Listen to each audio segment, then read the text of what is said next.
Welcome to DillieGang, the channel that provides tutorials and reviews on the tools helping you make an impact in the world with your music and content. And in this video, we're going to go further into the New Jack swing thing, the funky bass thing. And in this video, as you can see, I got something on the screen right there, and that's the Behringer Model D. And what I'm going to do is show you how to make a New Jack swing bass sound with the Model D, okay? And if you don't know, the Model D is a plugin right here. As you see on the screen, it's not even a plugin. It's actually a hardware synthesizer. You got all these great little knobs there.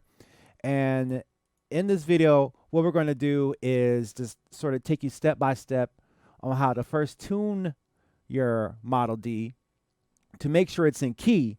And then what we're going to do is shape the sound until we get a nice, fat New Jack swing bass that you can do 90s bass lines on or throwback bass lines on. Just go from there. All right. So what we're going to do now is we're going to actually go to the screen, or in this case, go to the face of the Model D, and we're going to go step by step on how to do this. So the first thing that we want to do is we want to calibrate the Model D. We want to calibrate the synthesizer because it's based off the original Moog circuit architecture.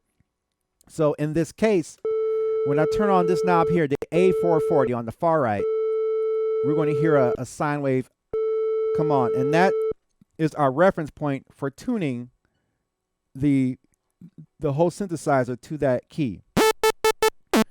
So as you can see, as you hear right now, you hear a very buzzy sawtooth because I got the waveform set to sawtooth. This is a pulse right here. You got a mix between sawtooth and triangle. And you got triangle. So what we're going to do, we're going to match the pitch of this A440, and we're going to use the tuning knob, which is the far left right here.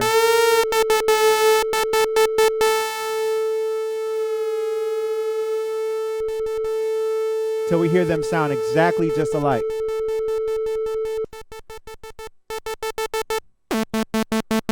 Great. So as you can see right here, this is sort of like the mixer area of this whole thing, and this is what mixes the three oscillators for this whole voice that this generates, right? So let's go ahead and go further into it. And so I'm playing in the key of F. So we just got a basic sawtooth patch, but what I'm going to do now is I'm going to add a little bit of a second oscillator right here. I'm going to turn it on in the mixer. We have on and off switches, and then I'm going to add the second one. And if I turn the oscillator tuning right here, we're going to make it kind of match up. And then we're going to actually go down an octave, down to 16 right here. We got this one set to 8, this one set to 16. It's still pretty buzzy, but that's a good thing. And if I want to add a little color, I can just detune the second oscillator just a little bit. And if I go down an octave on my MIDI controller,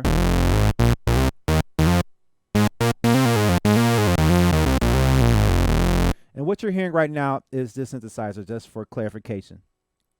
So now what we need to do is we got to smooth it out because we got a nice, strong, robust sound, but there's no character to it. It's just there. It's boom. It's in your face. So what I'm going to do is I'm going to turn the filter knob, the cutoff frequency. We're going to turn it down and see what happens.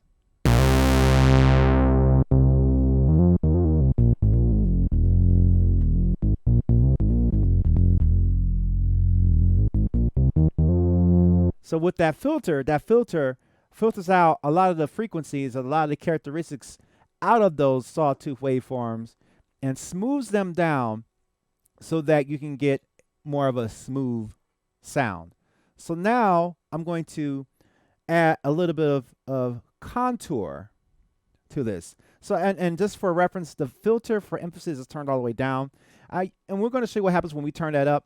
But in the meantime, we're going to add a little bit of content or amount of contour to it. So I'm going to turn this knob up a little bit. And we don't see anything else happening yet because we don't have any decay or sustain settings on here. So if I turn that sustain a little bit, and if I turn the decay knob a little bit, notice we get a little bit of character. So I'll turn up the decay knob to about 600. Maybe less than 600, so estimated maybe 400 there. Let's bring that sustain down.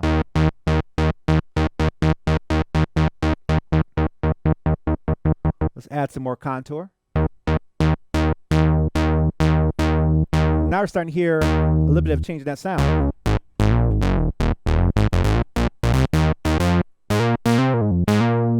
But I wanted to attack a little bit faster. I want some more smoothness there. So I'm going to turn that decay speed down a little bit. Now we're getting there.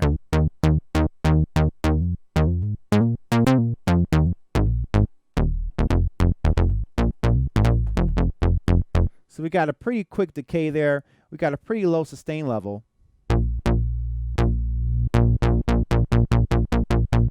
And if I want to add a little bit of emphasis on the filter, I can turn this up right here. Now we're getting really throwback. If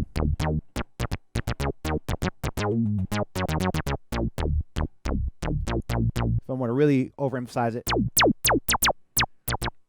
When you turn the resonance too high on a filter, it starts to self-oscillate, meaning that the filter itself starts to send out its own feedback loop. But you can mix it. I like to just leave it off, because sometimes that emphasis can take a little bit away from the low end.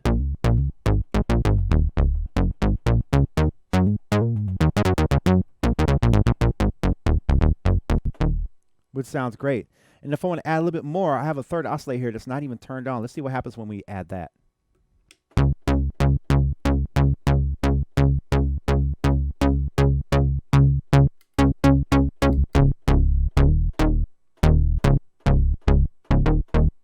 Turn that contour down a little bit.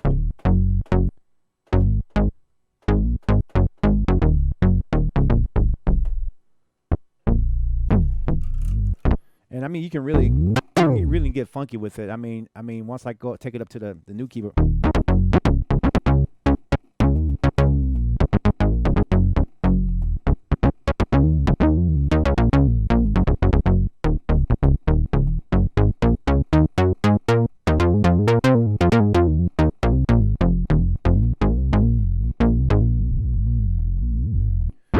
You can get really funky with it.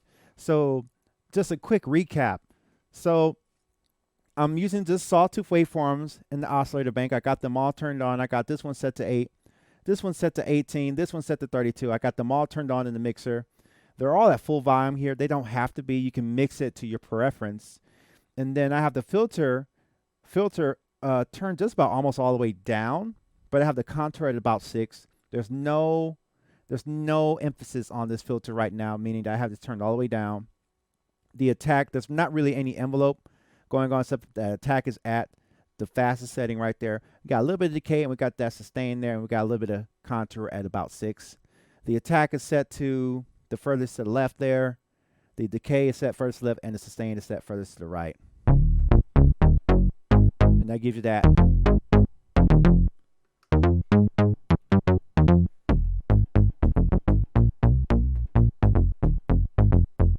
And that gives you that new jack, 90s R&B, 80s, 70s funk. I don't know if they're really doing funk basses back then in the 70s. Y'all can let me know in the comments.